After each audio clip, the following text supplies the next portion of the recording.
আসসালামু আলাইকুম ভিউয়ার্স, আশা করি সকলে ভালো আছেন। আজ আপনাদের সাথে 3SP সোলার এসি/ডিসি পাম্পের সম্বন্ধে আলোচনা করব। এটি আপনারা ইরিগেশন সিস্টেম অথবা মৎস্য খামারে ব্যবহার করতে পারবেন, বাসাবাড়িতে ব্যবহার করতে পারবেন। এটি এসি এবং সোলার সিস্টেম দুটি মাধ্যমে চলবে, মানে ইলেকট্রিসিটির মাধ্যমে চলবে এবং সোলার সিস্টেমের মাধ্যমে চলবে। দেখুন কাস্টমার রিভিউ।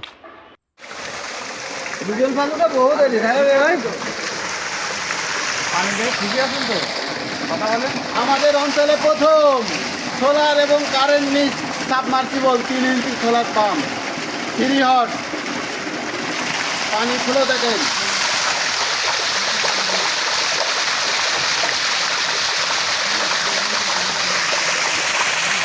নিজের গাড়ি কখন মূর্তি নিজের গাড়ি কখন হয়েছে ভাই? হ্যাঁ নিজের গাড়ি কখন নিজের গাড়িতে এখন পানিটা বেরো পরিষ্কার, পানিতে এখনও পরিষ্কার এটা আপনার তো পরিষ্কার free hot solar submersible AC DC solar pump পানি খোলা দেখেন।